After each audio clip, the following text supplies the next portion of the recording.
On commence ce journal avec le bilan des opérations de sécurisation du territoire national entre le 15 mars et le 15 avril. Selon le mensuel d'information de l'armée, une grande offensive dénommée Ougapo 3, conduite par des unités, est en cours dans la région de l'Est. D'autres opérations sont engagées dans plusieurs localités en proie à l'insécurité. L'armée annonce une centaine de terroristes neutralisés et des bases détruites. Les forces armées nationales ont aussi mené des activités de ravitaillement des populations en vivres et en médicaments. Le commentaire de Draman Guéné et Sébastien Zongo. Depuis 3 semaines, l'opération Ougapo 3 est en cours dans la région de l'Est. Les unités engagées dans cette opération d'offensive ont permis de neutraliser au moins une vingtaine de terroristes dans les environs de Pama. Parallèlement, des opérations de dépollution d'axes ont permis de désamorcer des engins explosifs. Dans plusieurs autres localités du pays, surtout dans les zones en proie à l'insécurité, des opérations d'opportunité sont engagées en guise de réponse aux incursions terroristes.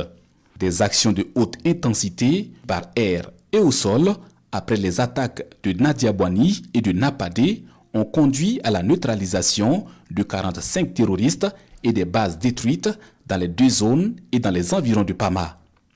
Dans la région du Sahel, le nettoyage de la ville de Djibo se poursuit. Plusieurs terroristes tués, des groupes de sabotage de routes surpris par les forces régulières.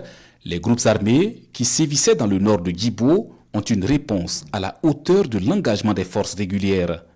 45 terroristes tués au cours d'actions offensives majeures. De l'armement, des moyens roulants et un important stock de carburant détruits lors de l'opération.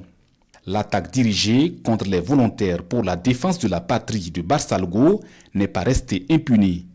La contre-offensive du 24 mars a permis de neutraliser 9 terroristes. 2 soldats ont connu la mort après avoir sauté sur une mine.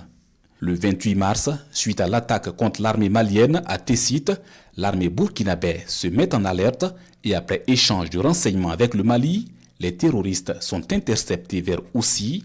Le raid aéroterrestre a permis de mettre hors d'état de nuire 12 d'entre eux et leurs bases détruites. Durant le mois écoulé, les forces armées nationales ont conduit des activités civilo-militaires. En tout, une trentaine de tonnes de vivres et des médicaments ont été transportés pour ravitailler les populations de Kelbo, Solé, Foubé, Mansila, Tankwalou et Madjouari. Ces données sont fournies par le mensuel d'information militaire sur les opérations de sécurisation du territoire national du 15 mars au 15 avril 2022.